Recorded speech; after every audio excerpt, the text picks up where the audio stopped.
짐이 그런 어명을 내린 적이 없는데 도대체 누가 그런 일을 지시했는지 당장 찾아오라! 짐도 모르는 일이 왜 벌어졌는지 감히 네 놈들이 짐을 기만한 것이 아니더냐? 도대체 어떤 놈이 짐의 명령도 없이 유배를 보내단 말이냐? 어느 놈이냐? 왕의 명령이 가짜라면 당신의 목숨은 어떻게 될까요? 조선시대 왕의 명령은 곧 하늘의 뜻이었습니다. 그 명령을 거역하는 것은 곧 죽음을 의미했습니다. 하지만 만약 그 명령이 가짜였다면 어떻게 될까요? 왕은 전혀 모르는 사이에 누군가 왕의 이름을 빌려 사람을 죽였다면 말입니다. 실제로 조선 후기 이런 끔찍한 일이 벌어졌습니다. 어느 날 지방의 한 관리에게 급보가 전해졌습니다. 중앙에서 금부도사가 내려왔다는 소식이었습니다. 금부도사는 왕의 특명을 받고 움직이는 사람입니다. 그가 들고 온 문서에는 왕의 도장이 선명하게 찍혀 있었습니다. 내용은 간단했습니다. 즉시 관직을 버리고 유배지로 떠나라는 명령이었습니다. 관리는 경악했습니다. 자신이 무슨 죄를 지었는지 알 수 없었기 때문입니다. 하지만 왕명 앞에서 항변은 허용되지 않았습니다. 그는 짐을 꾸려 유배길에 올랐고 열악한 환경 속에서 병을 얻어 죽고 말았습니다. 그런데 몇 년 뒤 조정에서 충격적인 사실이 드러났습니다. 왕이 신하들에게 물었습니다. 그 관리는 어찌 되었느냐고, 왜 그를 유배 보냈느냐고 말입니다. 신하들은 당황했습니다. 이미 전하께서 명하신 일이라고 답했지만 왕은 고개를 저었습니다. 자신은 그런 명령을 내린 적이 없다는 것이었습니다. 왕조차 모르는 사이에 누군가 왕의 이름으로 한 사람을 죽음으로 내몬 것입니다. 도대체 어떻게 이런 일이 가능했을까요? 절대 권력자인 왕의 명령을 누가 감히 사칭할 수 있었던 걸까요? 오늘은 조선 후기 권력의 어두운 그림자 속에서 벌어진 이 충격적인 사건을 낱낱이 파헤쳐 보겠습니다. 조선의 통치체계는 정교하게 설계된 시스템이었습니다. 왕의 명령은 승정원을 거쳐 공식 기록으로 남고 그것이 전국으로 전달되는 방식으로 작동했습니다. 승정원은 왕의 비서실이자 왕명을 기록하고 전달하는 핵심 기관이었습니다. 여기에는 도승지를 비롯해 6명의 승지가 있었고 이들은 교대로 왕을 보필했습니다.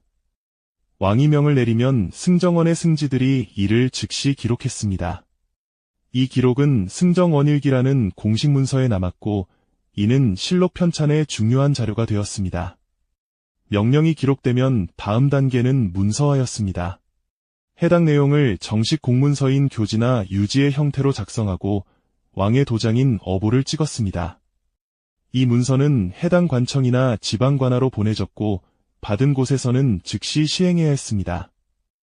왕의 명령을 의심하거나 거부하는 것은 곧 역모로 간주되었기 때문입니다.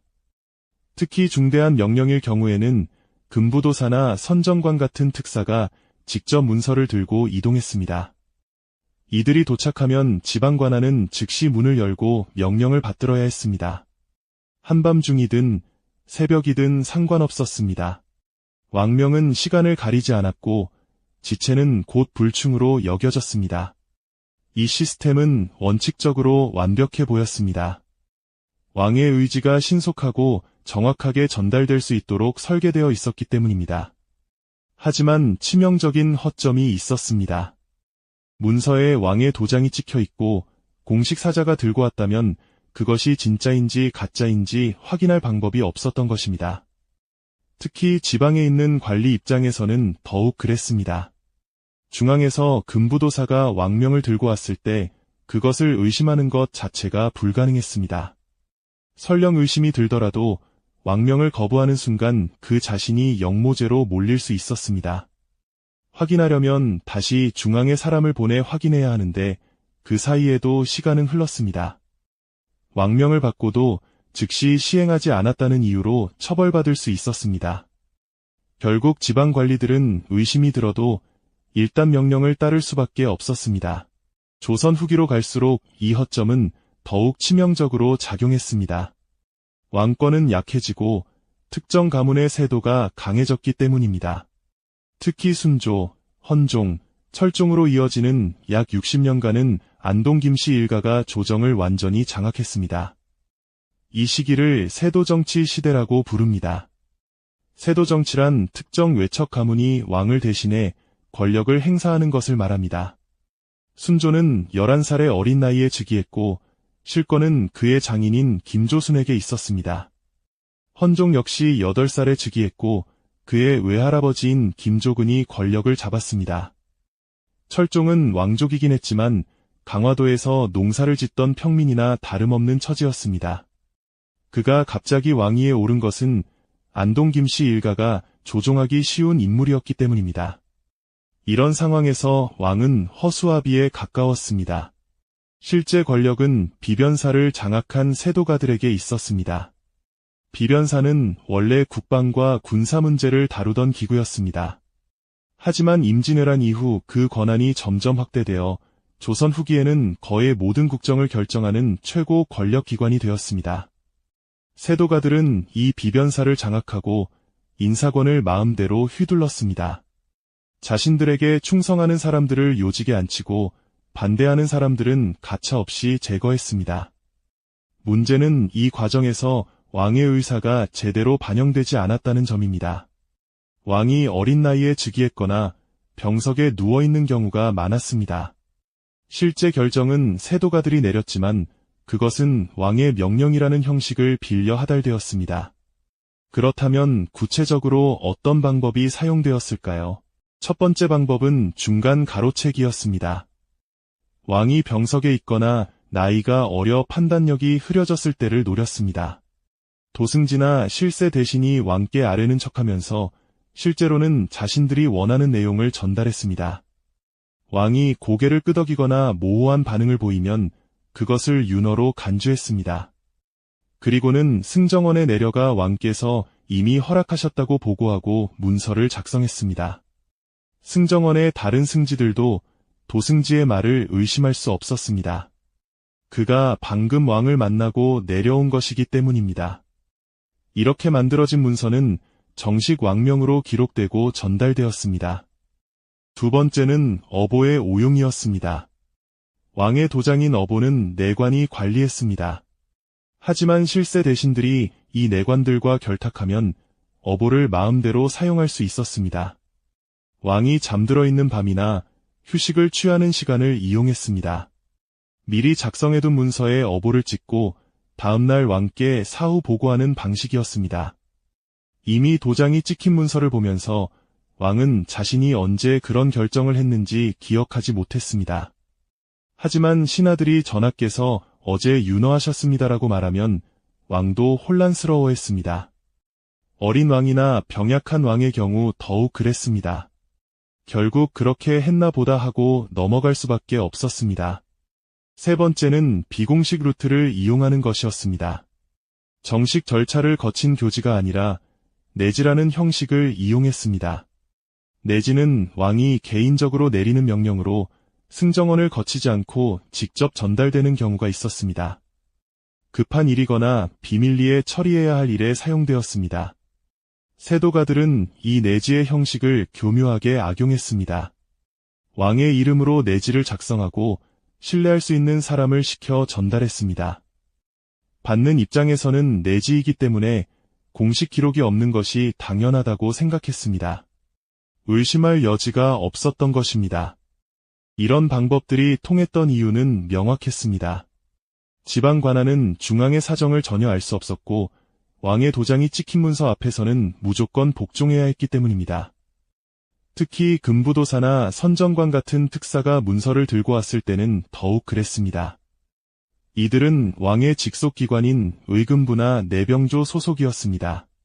그들이 왕명을 들고 왔다는 것은 곧 왕의 특명이라는 의미였습니다. 앞서 이야기한 그 관리는 바로 이런 방식의 희생자였습니다. 그의 이름을 김덕함이라고 하겠습니다. 김덕함은 전라도의 한 고을 수령으로 부임했습니다. 그는 청렴하고 성실한 관리였습니다.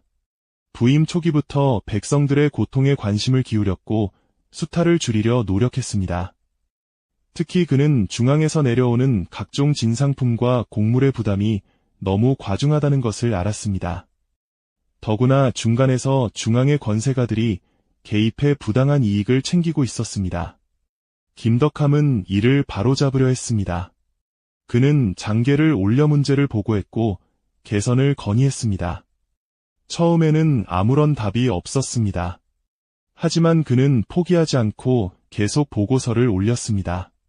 백성들의 부담을 구체적인 수치로 제시하고 중간 착취의 실태를 낱낱이 밝혔습니다. 문제는 그의 보고서가 지적하는 대상이 바로 중앙의 실세들과 연결된 사람들이었다는 것입니다. 진상품을 관리하는 관청의 책임자는 세도가의 측근이었습니다. 곡물을 중간에서 유통하는 상인들도 세도가와 결탁해 있었습니다. 김덕함의 보고서는 결국 이들의 비리를 건드린 것이었습니다. 중앙의 실세들은 분노했습니다. 한낱 지방수령이 감히 자신들의 이권에 손을 대려 한다는 것이 용납되지 않았습니다. 그들은 김덕함을 제거하기로 결정했습니다. 하지만 공개적으로 처벌하기는 어려웠습니다. 김덕함의 행동은 정당했고 그를 처벌할 명분이 없었기 때문입니다. 오히려 그를 처벌하면 자신들의 비리가 더 드러날 위험이 있었습니다. 그래서 그들은 은밀한 방법을 선택했습니다. 왕의 명령을 사칭하기로 한 것입니다. 어느 날 밤 비변사에서 은밀한 회의가 열렸습니다. 참석자는 세도가의 핵심 측근 몇 명뿐이었습니다. 그들은 김덕함을 유배 보내기로 결정했습니다. 죄목은 직무태만과 지역 유지와의 결탁이었습니다. 물론 모두 거짓이었습니다. 하지만 일단 유배만 보내면 나머지는 어떻게든 할 수 있었습니다. 문제는 왕의 재가를 받는 것이었습니다. 하지만 이들에게는 이미 방법이 있었습니다. 다음날 새벽, 도승진은 왕을 아련했습니다. 전날 밤 왕은 몸이 좋지 않아 일찍 잠자리에 들었고 아직 완전히 깨지 못한 상태였습니다. 도승진은 여러 안건을 빠르게 보고했습니다. 그 중간에 김덕함의 건을 슬쩍 끼워 넣었습니다. 전라도 김덕함이 직무를 소홀히 하고 지역 유지들과 결탁해 민폐를 끼치고 있으니 파직하고 유배 보내는 것이 어떠하냐고 물었습니다. 왕은 피곤한 상태에서 그러냐며 모호하게 답했습니다. 도승진은 이를 윤허로 받아들였습니다. 그는 즉시 승정원으로 내려가 왕께서 윤허하셨다고 보고했습니다. 문서가 작성되었고 어보가 찍혔습니다. 그리고 금부도사가 임명되어 그 문서를 들고 전라도로 출발했습니다. 며칠 후 김덕함은 한밤중에 급보를 받았습니다. 중앙에서 금부도사가 내려왔다는 것이었습니다. 그는 놀라 옷을 갈아입고 금부도사를 맞이했습니다. 금부도사는 차갑게 왕명을 전달했습니다. 김덕함은 즉시 관직을 버리고 북쪽 변방의 유배지로 떠나야 했습니다. 김덕함은 당황했습니다. 자신이 무슨 죄를 지었는지 전혀 알 수 없었기 때문입니다. 그는 금부도사에게 자신의 죄목이 무엇이냐고 물었습니다. 금부도사는 직무태만과 지역 유지와의 결탁이라고 답했습니다. 김덕함은 억울함에 항변하려 했습니다. 하지만 금부도사는 왕명을 의심하느냐며 그를 꾸짖었습니다. 왕명 앞에서 항변은 허용되지 않았습니다. 김덕함은 눈물을 흘리며 가족들에게 작별 인사를 했습니다. 그는 자신이 무엇을 잘못했는지 알 수 없었지만 왕명을 거역할 수는 없었습니다. 그렇게 그는 짐을 꾸려 유배길에 올랐습니다. 유배지는 함경도 깊은 산중이었습니다. 조선시대 유배지 중에서도 가장 열악한 곳이었습니다. 겨울에는 영하 30도까지 내려가는 혹한의 땅이었습니다. 김덕함이 도착했을 때는 이미 늦가을이었습니다. 머지않아 혹독한 겨울이 다가오고 있었습니다. 유배지의 거처는 초라한 움막이었습니다. 벽은 나무와 흙으로 대충 만들어졌고 틈새로 바람이 들어왔습니다. 난방이라고는 작은 화로 하나가 전부였습니다. 김덕함은 추위에 떨며 하루하루를 버텼습니다. 유배지를 관리하는 지방관리는 그를 동정했지만 도와줄 수 있는 것이 별로 없었습니다. 왕명으로 유배 온 죄인에게 특별한 배려를 하는 것은 자신도 위험해질 수 있는 일이었습니다. 겨울이 시작되면서 김덕함의 건강은 급격히 나빠졌습니다. 추위와 영양 부족으로 그는 심한 기침을 하기 시작했습니다. 의원은 없었고 약을 구할 방법도 없었습니다. 기침은 점점 심해졌고 피를 토하기 시작했습니다. 주변 사람들은 그가 폐병에 걸렸다고 수근거렸습니다. 김덕함은 자신이 죽어가고 있다는 것을 알았습니다. 그는 마지막 힘을 내어 상소문을 썼습니다. 자신이 억울하게 유배를 왔으며 백성을 위해 한 일이 죄가 되었다는 내용이었습니다. 하지만 그 상소문이 중앙에 전달될 가능성은 거의 없었습니다. 유배지에서 올라가는 문서는 모두 검열을 거쳤고 중앙의 실세들이 원하지 않는 내용은 걸러졌기 때문입니다. 결국 김덕함은 그의 겨울을 넘기지 못했습니다. 추운 겨울밤, 초라한 움막에서 그는 조용히 숨을 거두었습니다. 그의 나이 43이었습니다. 그의 죽음은 간단하게 중앙에 보고되었습니다. 유배인 김덕함이 병으로 사망했다는 내용뿐이었습니다. 중앙의 실세들은 그 보고를 받고 만족스럽게 웃었습니다. 성가신 존재가 하나 사라진 것입니다. 그들은 이 일을 곧 잊어버렸습니다. 하지만 진실은 언젠가 드러나기 마련입니다. 김덕함이 죽은 지 3년이 지난 후의 일이었습니다. 왕은 그 사이 조금씩 성장하고 있었습니다. 세도가들의 그늘에서 벗어나려는 노력도 조금씩 시작했습니다. 어느 날 왕은 전라도 지역의 민생 문제를 논의하는 자리에서 한 신하의 보고를 들었습니다. 그 지역의 진상품 부담이 과중하다는 내용이었습니다. 왕은 문득 생각났다는 듯이 신하들에게 물었습니다. 몇 년 전에 그 지역 수령이 같은 문제를 보고한 적이 있지 않았느냐고 말입니다. 그 수령은 지금 어디에 있느냐고 물었습니다. 신하들은 잠시 당황했습니다. 그리고 한 신하가 조심스럽게 답했습니다. 그 수령 김덕함은 전하께서 명하신 바에 따라 유배를 갔고 그곳에서 병으로 사망했다고 말입니다. 왕은 깜짝 놀랐습니다. 내가 언제 그를 유배 보내라고 명했느냐고 물었습니다. 신하들은 더욱 당황했습니다. 3년 전 승정원을 통해 전하께서 윤허하신 일이라고 답했습니다. 왕은 고개를 저었습니다. 자신은 그런 명을 내린 기억이 전혀 없다고 말했습니다. 조정은 술렁이기 시작했습니다. 왕의 명령이 아니었다면 도대체 누가 그 문서를 만들었단 말인가? 왕은 즉시 조사를 명령했습니다. 승정 원일기를 뒤졌고 당시 관련된 신하들을 불러 신문했습니다. 하지만 명확한 증거를 찾기는 어려웠습니다. 당시 도승지였던 사람은 왕께서 분명히 윤허하셨다고 주장했습니다. 다른 승지들도 도승지의 보고를 믿고 문서를 작성했을 뿐이라고 답했습니다. 문서에는 어보가 찍혀 있었고 모든 절차가 정상적으로 보였습니다. 결국 누가 주도했는지 밝혀내기는 어려웠습니다. 왕은 분노했지만 할 수 있는 일이 별로 없었습니다. 이미 김덕함은 세상을 떠난 뒤였고 관련자들은 모두 입을 다물었기 때문입니다. 왕은 김덕함의 명예를 회복시켜주고 그의 가족에게 보상을 내렸습니다. 하지만 그것으로 죽은 사람이 돌아올 수는 없었습니다. 이 사건은 조정에 큰 충격을 주었습니다. 왕의 명령이 위조될 수 있다는 사실이 공개적으로 드러났기 때문입니다. 하지만 세도가들의 권력은 여전히 강했고 이 사건으로 처벌받은 사람은 아무도 없었습니다. 이런 일은 한두 번이 아니었습니다. 실록을 자세히 살펴보면 이와 유사한 사건들이 여러 차례 기록되어 있습니다. 영조시대에는 노론과 소론의 치열한 당쟁 과정에서 이런 일이 빈번하게 벌어졌습니다. 노론의 강경파들은 소론의 핵심 인물들을 제거하기 위해 왕의 명령을 교묘하게 조작했습니다. 왕이 명확하게 사약을 내리라고 명령하지 않았는데도 중앙의 권신들이 승정원을 압박하거나 왕의 결재를 사칭했습니다.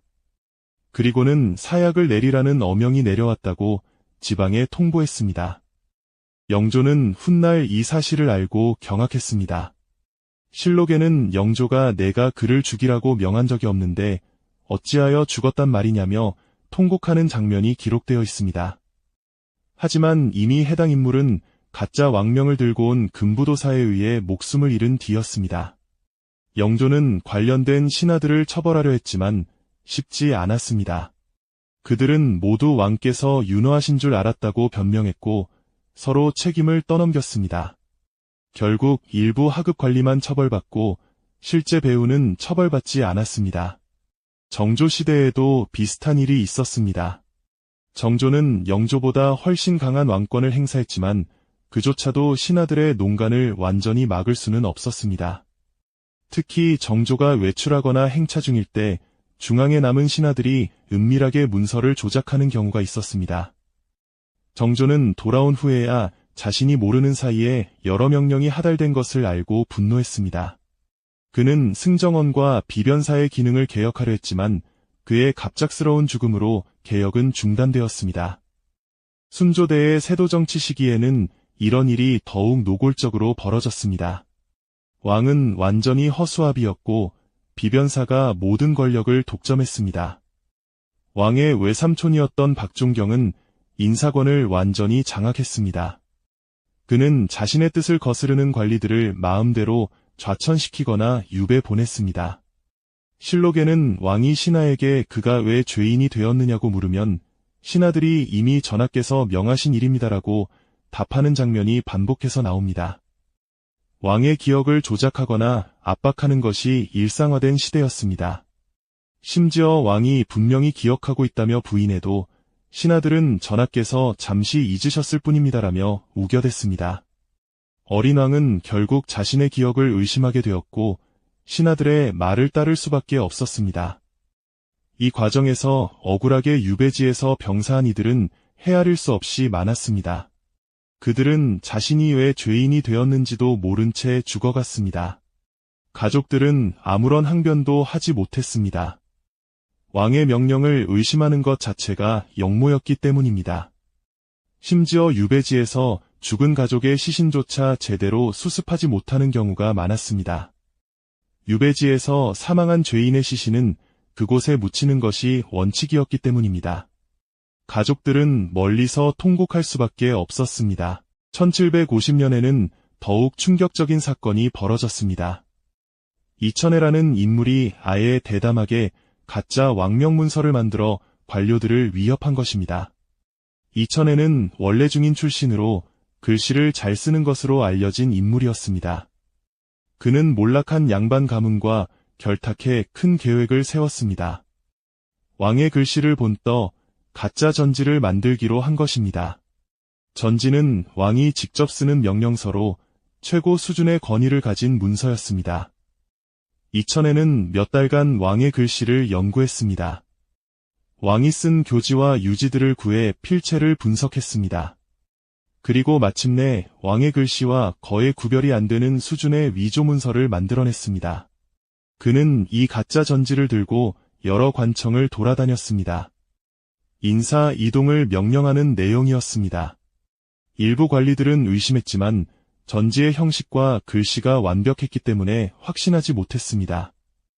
이천해는 이를 이용해 뇌물을 받으려 했습니다. 자신이 왕의 밀명을 받았다고 주장하며 돈을 주면 좋은 자리로 보내주겠다고 제안한 것입니다. 하지만 결국 의심을 품은 한 관리가 직접 왕에게 확인했습니다. 왕은 그런 전지를 내린 적이 없다고 답했습니다. 이천해는 체포되어 국문을 받았습니다.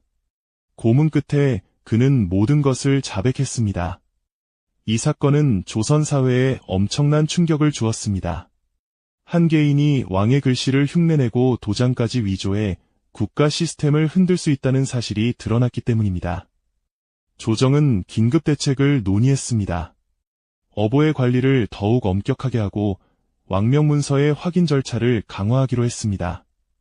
하지만 근본적인 문제는 해결되지 않았습니다. 권력이 소수에게 집중되어 있는 한 이런 일은 언제든 다시 벌어질 수 있었기 때문입니다. 이 사건들이 우리에게 던지는 질문은 명확합니다.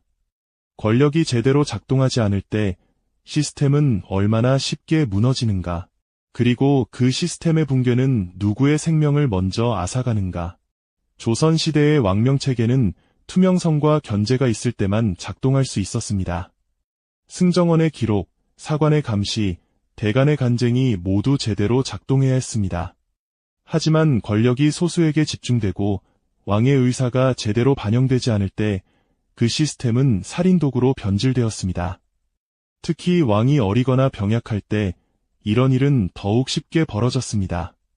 세도가들은 왕을 허수아비로 만들고 왕의 이름으로 자신들의 이익을 챙겼습니다. 그 과정에서 무고한 사람들이 희생되었습니다. 김덕함 같은 청렴한 관리들이 왕의 이름으로 죽어갔습니다. 그들의 죄는 단 하나, 권력자들의 비리를 고발하려 했다는 것뿐이었습니다. 오늘날 우리가 민주주의와 법치를 이야기할 때 가장 중요한 것은 투명성과 견제의 원리입니다. 누구도 권력을 독점할 수 없고 모든 결정은 기록되고 검증되어야 합니다. 누군가 권력을 사적으로 남용하려 할 때 그것을 막을 수 있는 장치들이 필요합니다. 조선 후기의 비극은 그런 장치들이 무너졌을 때 한 사람의 생명이 얼마나 쉽게 사라질 수 있는지를 보여줍니다. 왕이 내린 적 없는 명령으로 죽어간 사람들. 그들의 이름은 대부분 역사에 기록되지 못했습니다.